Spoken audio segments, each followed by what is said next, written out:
Amém? Todos estão ouvindo bem? Amém. Saudamos a todos com a graça e a paz do nosso Senhor e Salvador Jesus Cristo. Amém, queridos? Nesta manhã, vamos encerrar hoje o último estudo sobre santidade, tá? E ele vai falar, muito conhecido, sobre o Senhor Jesus Cristo, né, como nosso padrão ou modelo ético e moral. Né? Poderia ser melhor, né? Porque é o top, né? Então a gente vai falar um pouquinho sobre isso, e eu convido os amados a abrirem a palavra do Senhor como um texto de abertura nosso, na primeira epístola do apóstolo Pedro, no capítulo 2, 1 Pedro, capítulo 2, verso 21. 1 Pedro, capítulo 2, verso 21. Todos acharam? Amém?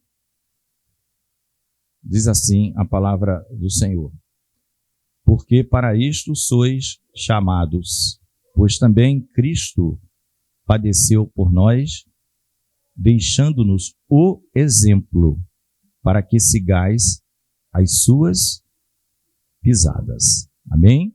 Vamos orar. Senhor, nosso Deus, nosso Pai, nós oramos a Ti nesta hora, nós colocamos diante de Ti este período de escola bíblica, que a Tua graça seja abundantemente derramada sobre nossas vidas.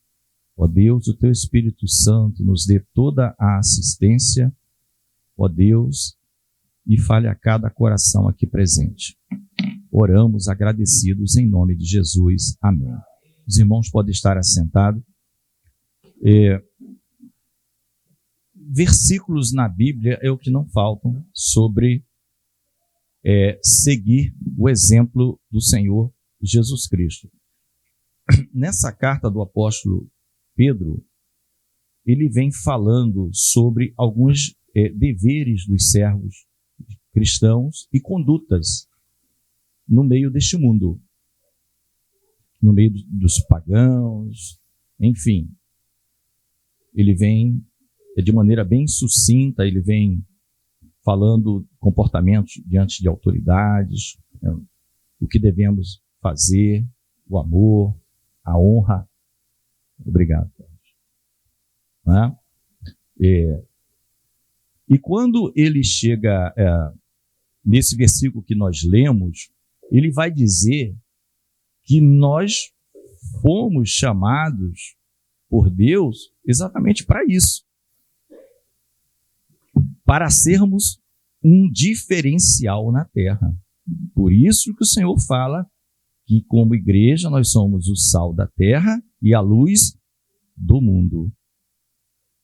Entende? Então, a importância que o apóstolo dá aqui é porque para isto sois chamados. Pois, ou seja, ele está falando nos versículos imediatamente anterior sobre perseguições. E ele vai dizer que se você é perseguido porque fez o mal, é justo.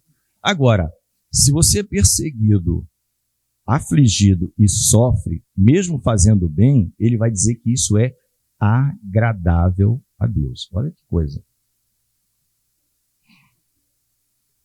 O Senhor gosta de me ver sofrer? Não, é que é uma consequência natural quando você é diferencial na terra. Você é minoria. Você está no meia volta, vou ver, o mundo está indo para um abismo, você está indo para lá, você está caminhando para a luz.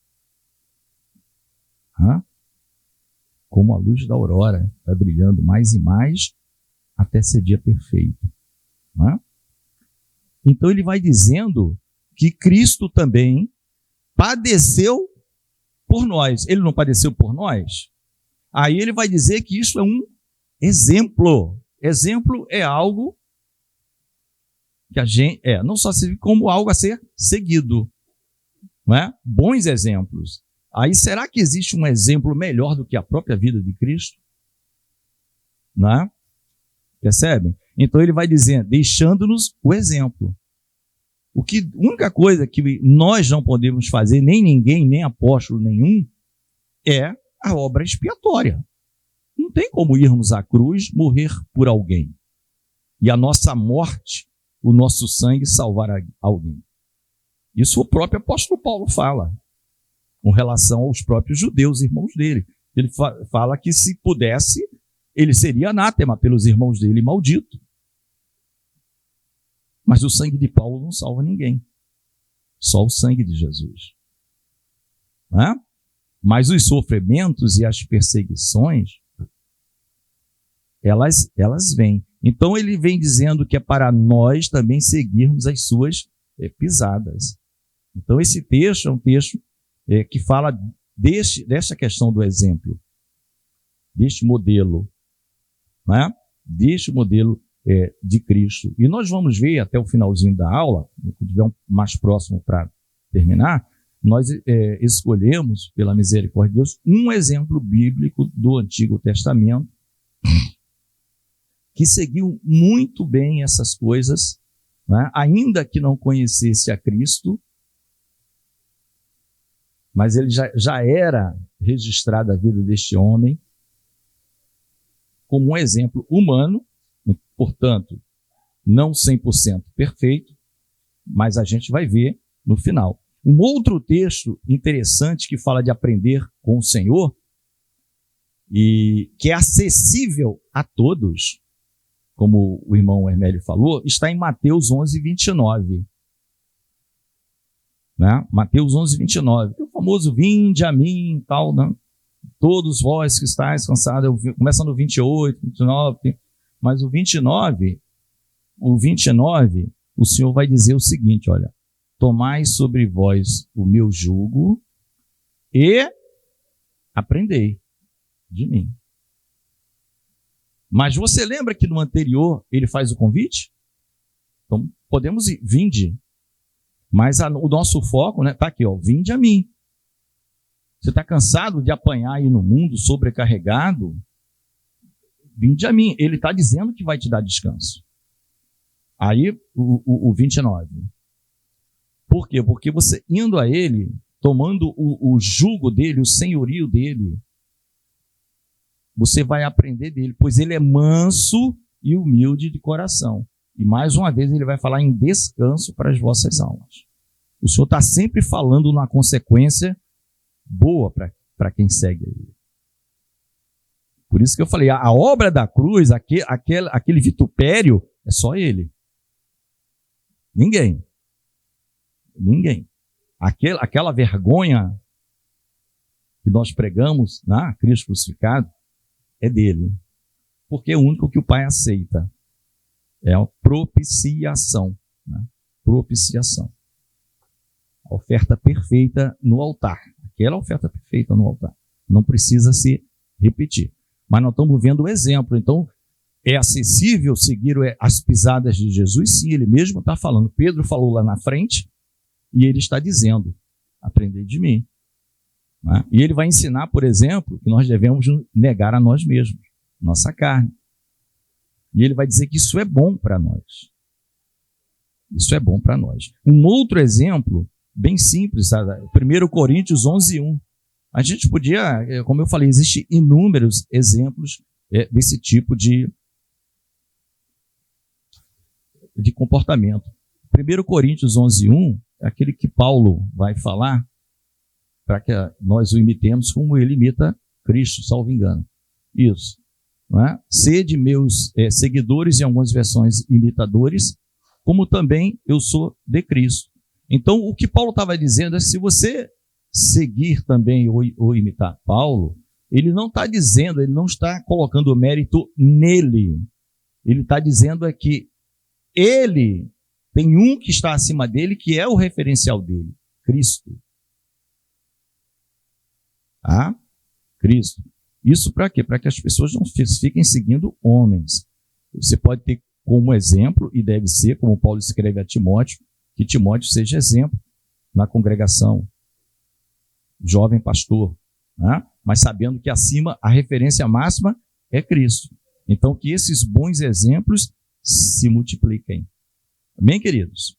Então, Jesus Cristo como padrão ético e moral. Agora, afinal, o que é, do ponto de vista cristão, né? da cristologia, da eclesiologia, o que seria assim, um padrão de vida cristão?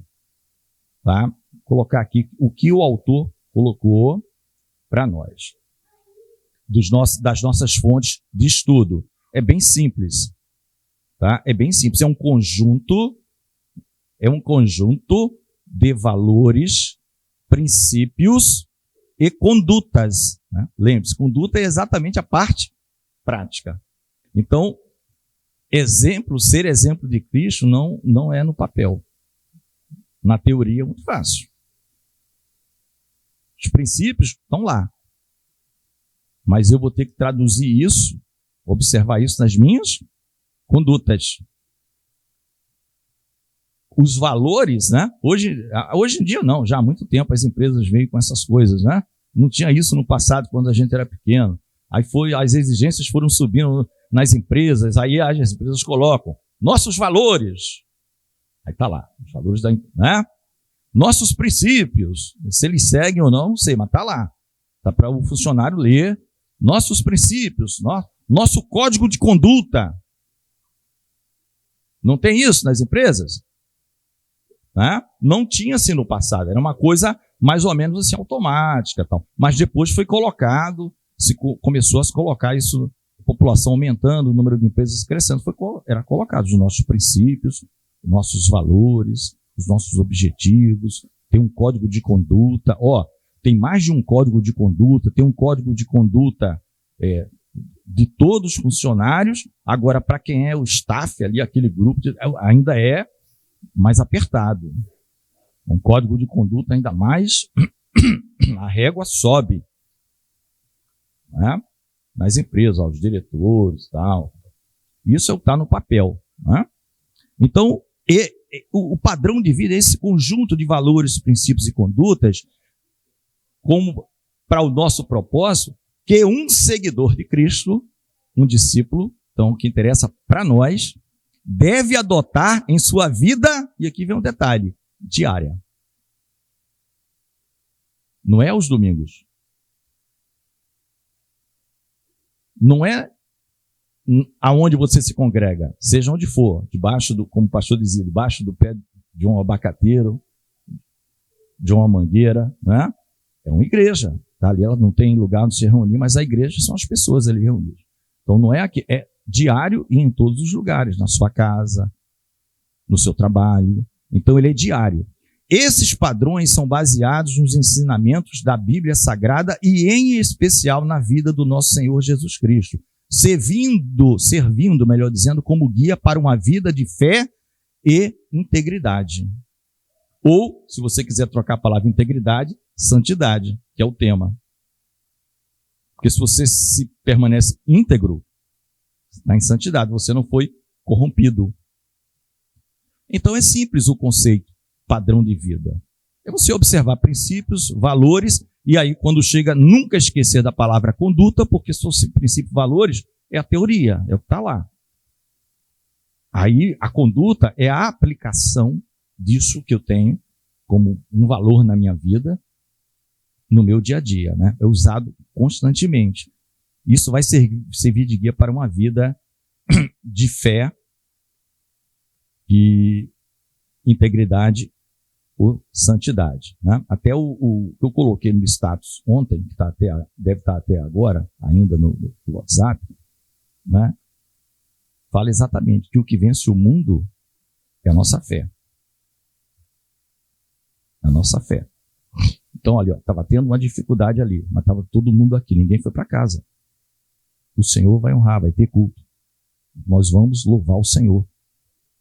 Nós vamos louvar o Senhor. Louvamos. Um louvor? Não, 2. Ele é digno de louvor. 3, 4. Vamos louvar o Senhor. Amém? Esse padrão de vida, queridos, ele orienta. Para que serve esse padrão de vida? Ele orienta decisões, atitudes, comportamento dos crentes refletindo a transformação interior que ocorre através da fé em Cristo. Isso é bíblico. Esse padrão de vida, se você conduz assim, é porque suas decisões, atitudes e comportamentos, ela vai refletir uma transformação interior. Porque você se converteu hoje, no dia seguinte, muita coisa você não sabe ainda. Mas haverá, como o pastor Carlos fala sempre, se não houver transformação, não teve novo nascimento. Não é? O novo nascimento vem exatamente dessa... O Espírito vai trabalhando, o Espírito é manso. Nada é mais manso que o Espírito Santo. Nada. Você nunca vê na Bíblia o Espírito Santo. Assim, ele está sempre assim, ele aparece num destaque, né? Tudo é Deus. Né? Tudo é Deus. Mas sempre que ele aparece normalmente com mais destaque, ele intercedendo por nós, com gemidos inexprimíveis. Eu vi uma pomba descendo, né? Já o filho, o pai, em cima de Israel ali, né? Mas está tudo ali. São formas ali de se apresentar. Exemplos, amados, desses padrões que nós aprendemos nas aulas.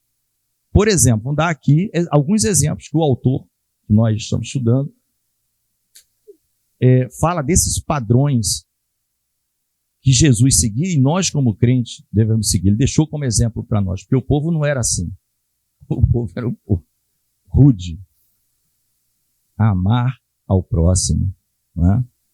Perdão, humildade. Nós não vimos no 11:29? Eu sou manso e humilde de coração. Então ele está dizendo, aprendei de mim. Ele é manso e humilde. Ou você vai aprender dele o contrário? Não, ele vai ensinar mansidão e humildade. É fácil para a gente? Não. Eu sempre falo, é impossível. A gente só consegue porque o Espírito habita no crente. Senão nós seríamos igualzinho o homem natural, que não tem o Espírito. Não é? Com o Espírito, a gente entristece muitas vezes o Espírito. Não é? Deus é que é misericordioso, a gente vai no perdão. Com o Espírito. Então, humildade, honestidade / integridade, generosidade, compaixão. Não é? O Senhor mostrava tudo isso. Senhor, despede a multidão. O sol já está se pondo. O Senhor olhou, esse pessoal está comigo há 3 dias. Senta aí esse pessoal aí. O Senhor vai comprar comida onde? Bota o pessoal sentado. De 50 em 50. Tenho compaixão dessa multidão. Eles estão com fome. Tanto dinheiro não daria para comprar. Aí começa aquelas raciocínio humano nosso. Não é culpa do... Nós faríamos a mesma coisa ou pior. Ali era um aprendizado. Ele estava era o mestre ensinando para os discípulos, né? Ensinamentos saíram dali. Mas isso tudo tem uma palavrinha. Por que o Senhor fez aquilo? Eu tenho compaixão dessa multidão. Isso me compadece. Justiça, pureza, fidelidade. O Senhor vai falar principalmente no Evangelho de João. Né? Tudo que eu faço é como eu vejo o Pai fazer. Ele era fiel ao Pai. Eu vim fazer a vontade do Pai. Isso é fidelidade. Ele não inventava moda. Eu vim fazer a vontade do Pai. Eu sou fiel ao meu Pai. E a Bíblia não vai falar lá nas cartas do apóstolo Paulo, ele foi fiel até a morte. E morte de cruz. Não foi qualquer morte, era uma morte dada à pior espécie de seres humanos que existia. Os bandidos mais... Mas ele foi fiel até a morte. Mesmo tendo uma morte dessa pela frente. Estando ali entre salteadores, né? Como já estava profetizado. Então, são exemplos do nosso Senhor Jesus. Aí vem uma pergunta, né? Hoje é aquele fechamento, né? Existem desafios para alcançar o padrão de vida cristã? Óbvio, né? É uma pergunta óbvia. Desafios para nós são muitos. E aí nós citamos, segundo as fontes nossas de estudo, né? Ele cita, por exemplo, 4 padrões, e eu achei interessante que eu não tinha visto esse detalhe ainda, e nós estudamos aqui, influência do mundo. Lembra que quem esteve nas aulas de santidade, nós falamos sobre essa questão da influência. E agora, então, com redes sociais, e a Bíblia mostra para nós como nós somos facilmente influenciáveis. A palavra mostra isso. Por isso que ela pede para que a gente se apegue à palavra para não ser enganado. Ainda que na sua cabeça pareça bastante lógico o que está sendo dito, se a palavra diz outra coisa, pode ficar com a palavra. Pode ficar com a palavra que você não erra. Porque somos... Então isso aqui é um obstáculo para se alcançar esse padrão de excelência. A gente está sempre buscando as próprias tentações que Tiago vai falar, né? Se alguém for tentado, não fala que é tentado por Deus, é a nossa própria concupiscência natural do homem.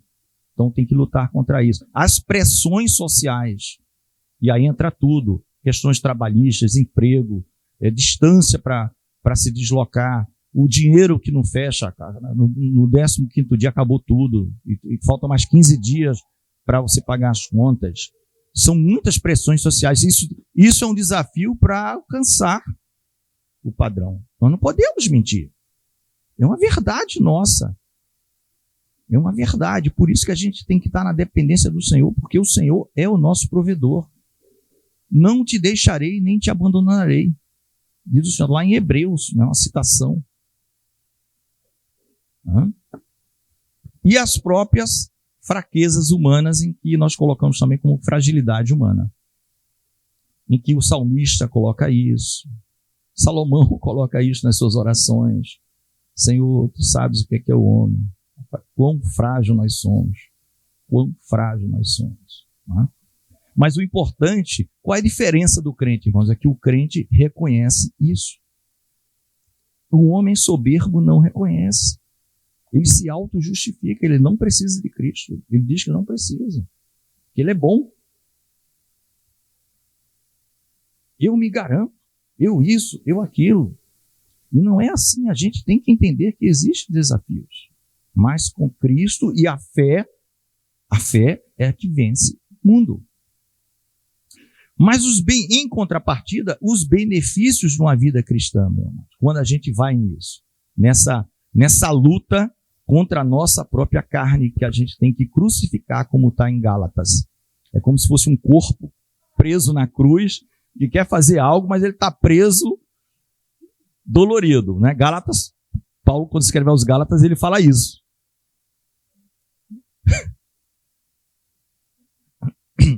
Paz, alegria, você tem um propósito, você sabe por que você está fazendo aquilo, você sabe por que você está lutando contra aquilo, não é em vão. Eu não estou fazendo isso porque é uma filosofia de vida, né? Agora está até numa moda, tem crente aí juntando com o negócio de estoicismo. O estoico era muito parecido na forma, inclusive está no livro de Atos, né? Lembra quando Paulo chega na Grécia? Tem os epicureus e estoicos para discutir com eles. Nós estudamos isso na carta de Atos, lá na rua do Matoso. Você estava lá, Claudinho, eu tenho certeza.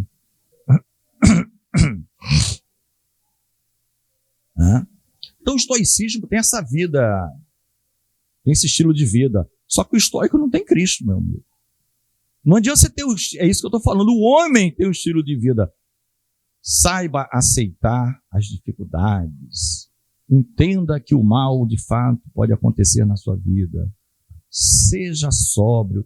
Várias características bíblicas, mas não tem Jesus Cristo. Não tem. Então não adianta você seguir filosofia de vida para viver bem aqui, ser um zen. Sempre. O mundo está acabando, você está naquela, né, aquela respiração. Estou meditando, eu consigo passar tudo, mas não tem Cristo.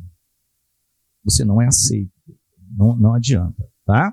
E infelizmente tem algumas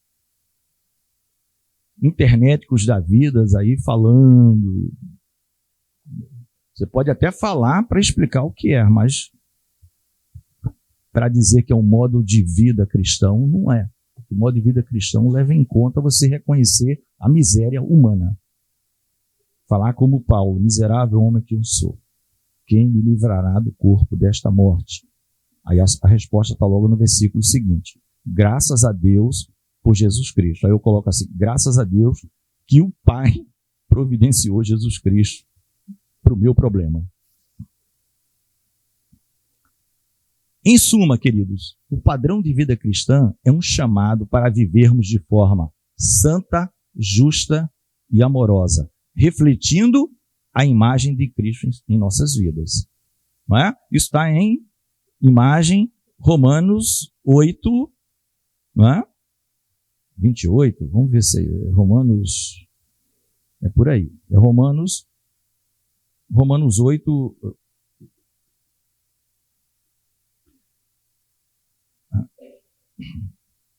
29, né? Pode colocar 28, 29, Romanos 8,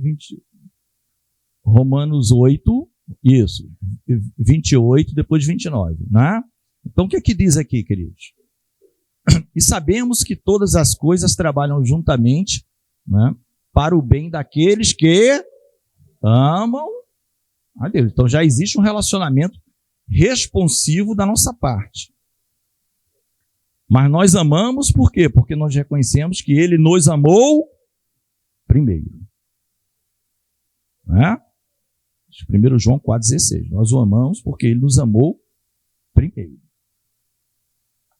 Amam a Deus, daqueles que são chamados de acordo com o seu propósito, ou decreto, de acordo com a sua versão, para quem Ele conheceu antes, ou que antes conheceu, eles também o predestinou para serem o quê? A imagem de seu Filho. Para que ele pudesse ser o primogênito entre muitos irmãos. Nós vimos isso em Gálatas também. Imagina o céu cheio, tendo muitos irmãos, sendo Cristo o primogênito. E os demais, aqueles que se espelham nele. Então não vai entrar ímpio, não vai entrar gente com roupa diferente lá. Né? Como aquele cidadão que entrou. Como é que você entrou aqui, amigo? Sabe? Você não tem roupa de casamento, não. Você não faz parte da noiva, não. Sai, lança nas trevas exteriores. Jesus já falando ali na parábola, que não tem espaço para... Não tem jeitinho brasileiro. Dá um jeitinho brasileiro de agora no final, não tem. Não vai ter jeitinho, tá? Então o céu vai estar cheio de pessoas que anseiam ser como Jesus. Que buscaram isso na vida. E ele é o primogênito, o primeiro, o cabeça. Amém, queridos? Para terminar, já que entendemos esse padrão, a gente trouxe um exemplo bíblico que os irmãos não precisam ir lá. Eu não vou pedir versículo nenhum. Talvez peça, se for o caso, a gente vai vendo aqui. Trouxe um exemplo bíblico que está lá em Gênesis, que é o exemplo de José. Aí eu estou passando agora por um exemplo de alguém que eu acho que o Senhor Jesus, o Pai, ficaria satisfeito com a forma como ele viveu. José, um dos filhos de Jacó. Amém? O penúltimo filho. O 11º filho de Jacó. Tá? José.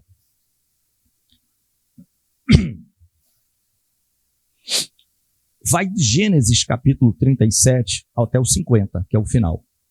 Com a exceção do 38. O capítulo 38 é chamado parentético. Parentético tem a ver com parênteses. É como se fosse uma... Você está contando uma história e de repente fala outra história e depois volta para a mesma história.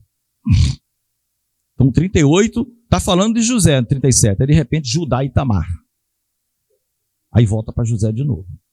Aí depois vocês vão estudar e tentar ver o que é Judá e Tamar. O que é que significa. Né? Aquilo aponta para quê? Judá e Tamar. Né? Deixou seus irmãos, foi para outro lugar, foi para outra terra. Casou com uma mulher que se fez de prostituta. Enfim, é outra história. Mas 37 ao 50 vai falar de José. Tá? Tirando o 38, como eu já avisei. O que é que nós vimos na vida de José? Nós vamos ler 13 capítulos. Queridos, o amado foi traído pelos irmãos. Colocado lá num poço. Porque todo mundo tinha inveja dele. Todo mundo tinha inveja dele. né? Ele já tinha tido os sonhos, né? Já ficaram com inveja dele. Até Jacó não entendeu no primeiro momento, né? Olha como os irmãos de José eram gente boa. Foram vender, botaram num poço para morrer, né? O menino, vamos dizer que foi comido por besta fera. A inveja era grande, era tudo gente boa, né? Não havia consenso, não vamos fazer isso, faz isso não, tal. No final fizeram. Aí passa lá a caravana, midianitas e ismaelitas. Ao final, aquele rapaz foi traído, ele vai parar no Egito, na casa de um capitão lá de Faraó, chamado Potifar. E a palavra diz que lá no começo, provavelmente Potifar devia ter vários empregados. O Senhor era com José. Gênesis vai falar isso o tempo todo. O Senhor era com José. Sabe o que aconteceu? Aquele homem era tão fiel a Deus que Potifar falou assim: não, eu só quero saber da comida mesmo, do pão. Qual o café da manhã hoje? Ficou tudo na mão de José. Devia ser um homem riquíssimo, né? Devia ser um homem riquíssimo. Ele deixou tudo que ele começou a observar que aonde José botava a mão, prosperava. Aonde José ia administrar um negócio que não dava certo há anos, dava certo. José. Abençoado na casa. Veio a tentação. Jovem, a palavra diz que ele era bonito e formoso. Né? Formoso fala de forma, corpo. Igual mulher, formosa, um corpo, forma. E bonita. Então, as duas qualidades. José era assim. A mulher do Potifar, ele fugiu do pecado e disse: não vou pecar contra o meu Deus. Ainda que isso custasse a própria vida dele. Está seguindo o exemplo de Cristo? É um bom exemplo? Fugir do pecado? Né? Porque Jesus, ele falava com pecadores, publicanos, mas ele sempre ensinava para: sai dessa forma de vida, eu vou te ensinar como é que você vai viver. Vai e não peques mais para que não te aconteça coisa pior. Aquele homem que estava há 38 anos perto lá daquela tanque de Betesda, né? Vai parar na cadeia, meu querido. Cheio de preso. O que aconteceu em determinado momento, porque o senhor era com ele? O carcereiro falou: o José era um preso, hein? Vê se um carcereiro hoje faz isso. Estou na praia tomando água de coco e a rede, os presos estão sob teu comando. Terceirizou. Primeira terceirizada da história. A terceirização. Passou para um preso. O preso passou a ser um carcereiro mor, José. De tanta confiança que o carcereiro de verdade lá, mor, tinha nele. Falei: esse rapaz aqui é melhor, ele é melhor do que eu. Vou deixar ele tomar conta dos presos. O salário eu recebo no fim do mês. Mas é ele que vai. Preso, hein? Depois tem as interpretações do sonho, porque existia ali um copeiro, né, e um padeiro. Então vamos lá. Exemplo de humildade. A glória foi dada a Deus, porque ele diz assim: porventura não são de Deus as interpretações? Quiseram botar o olho nele. Esse camarada, porventura não são de Deus as interpretações? Não é minha. Eu nasci para a glória de Deus. Posteriormente, é chamado por Faraó, porque teve um sonho, disse: tem um camarada lá na cadeia, até o que foi solto não lembrou dele, porque ele falou, ele contou a história porque foi solto, né, lá, para duplo. Né? Um vai morrer, outro vai viver. O padeiro morreu, o copeiro viveu. E ele vai falar a mesma coisa para o Faraó: olha, isso vem de Deus, não está em mim. Isso vem de Deus. Então, o tempo todo, amados, ele está se esvaziando de si mesmo e passando a glória para Deus. Ele sabia que ele era um boneco de barro que tem o sopro do Espírito, vida dele. E que, ao final, O pó volta ao pó e o espírito volta para Deus que o deu. Ele nunca se arvorou em seu eu sou o interpretador disso. Ele sempre começou com elogios, ele dizia, porventura não vem de Deus as interpretações? Esse homem foi parar onde, amados? No governo do Egito. No governo do Egito aparece uma grande fome, o qual ele já tinha interpretado o sonho dado por Deus. Quem vai parar no Egito? Os irmãos dele. A mando do pai, Jacó. Vai no Egito, que é o único lugar que tem comida. Tem comida porque José está lá, rapaz. É o administrador. Ele é o administrador. Ele sabe gerir. Ele já fazia isso na casa de Potifar. Onde ele botava a mão para isso aqui não vai dar certo assim. É assim. Sabedoria dada por Deus. Os irmãos dele vai lá. Ele poderia vingar todos, mas ele cria um estratagema, um plano para atrair os seus irmãos. Atrair os seus irmãos, porque ele os amava. E quando ele se dá a conhecer aos irmãos, né, ele libera, como muitos gostam de falar essa expressão, um perdão completo dos irmãos. Era tão forte aquilo que os irmãos não acreditavam. Eles ficaram com medo de quando nosso pai Jacó morrer, ele vai pegar a gente. Ele só perdoou que papai está vivo ainda. Né? Porque Jacó ainda viveu 17 anos no Egito, depois morreu. Quando o nosso pai morrer, aí a gente vai. Não teve nada disso, amado. Foi o perdão pleno do coração. E se tinha alguém que chorava, e chorava muito, e alto, que deu para ouvir do lado de fora as guardas, foi o tal do José. Por poder ter abraçado seus irmãos. E se nós observarmos, irmão, nós também parecemos. Jesus morreu pelos nossos pecados. Nós traímos Jesus, nós pecamos, mas ele veio atrás de nós. A Bíblia fala que ele nos prendeu, nos amarrou com cordas de amor. Mas tem aquele grupo lá do Salmo 2, né? Lembra? Nós justamente trouxemos uma palavra aqui do Salmo 2. Foi lá também na Rua do Matoso, que é um grupo que diz assim, eu não quero ficar preso aqui. Eu estou me sentindo um prisioneiro.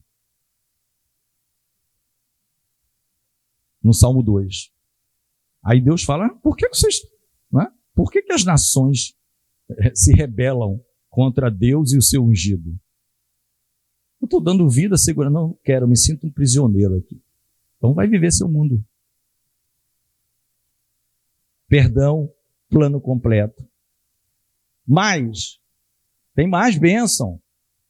Ele busca a melhor terra para os seus irmãos, para a atividade que eles faziam. Eles eram pastores de ovelhas, eles eram pessoas que tratavam, lidavam com aquilo, com gado, com boi, com vaca, com ovelha. Então ele coloca lá na terra de Gósen, que era a região propícia no Egito, é uma região própria no Egito para, vamos dizer, o crescimento desse tipo de atividade pecuária. E mais, era uma proteção, porque a palavra diz que os egípcios abominam os pastores de ovelhas.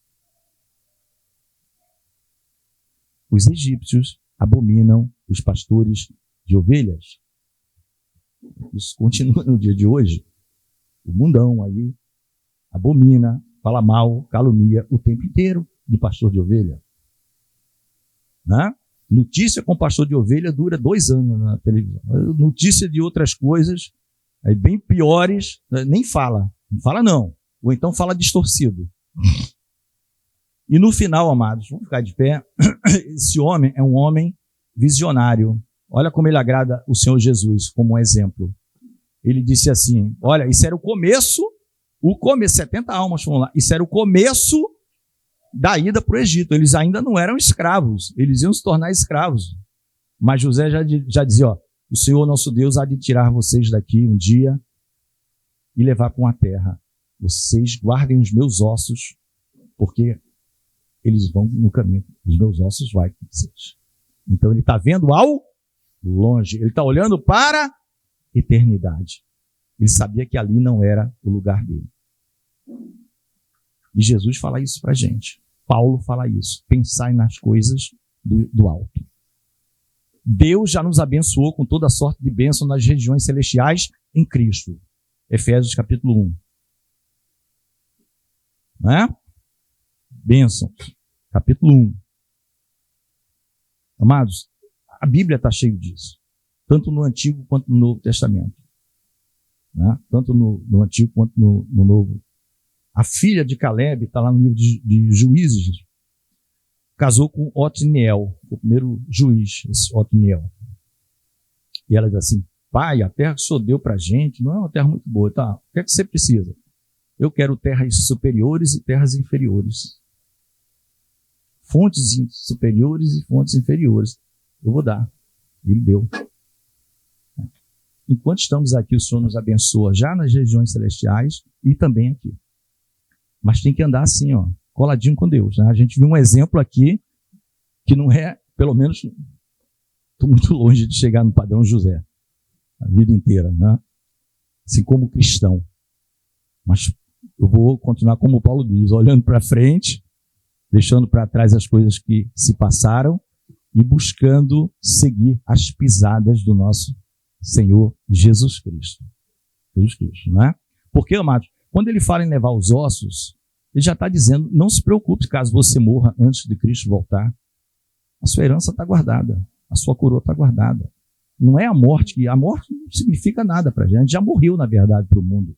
Porque se a gente quisesse viver o mundo, a morte seria uma grande preocupação para a gente. Né? Mas como cristãos, a gente luta pela vida. Mas caso venha a falecer, estamos nas mãos do Senhor. Amém, amados? Foi o exemplo aqui, né? Tem no Novo, a vida do Paulo transformado, mas José foi praticamente a vida inteira. Desde novinho, uma pessoa que tinha tudo, dificilmente alguém perdoaria aquelas que fizeram com ele. E ele perdoou plenamente. Né? Perdoou plenamente. Vamos orar agradecendo ao Senhor. Senhor Deus e Pai, nós glorificamos e bendizemos o Teu santo nome por este período, Senhor, de escola bíblica dominical. Ó Deus, pedimos que o Senhor nos encha do Teu Espírito de maneira tal que a cada dia, Senhor, a nossa vida, ó Deus, ela venha a refletir a imagem de Cristo, que o Senhor venha nos aperfeiçoar dia após dia, ó Deus, trabalhar como um carpinteiro, Senhor, tirando, ó Deus, de nós esses nós na madeira e fazer um vaso de honra na Tua santa presença, Senhor. Tome em Tuas mãos este período de escola bíblica e todo esse período em que falamos sobre santidade, a separação para fazer um jus ao nome de filhos de Deus. Nos dá um intervalo abençoado e já nos prepara e nos capacita para a mensagem de logo mais, ó Deus, dentro de alguns minutos. Oramos agradecidos em nome de Jesus. Amém, Senhor. Amém, amados. A paz do Senhor Jesus.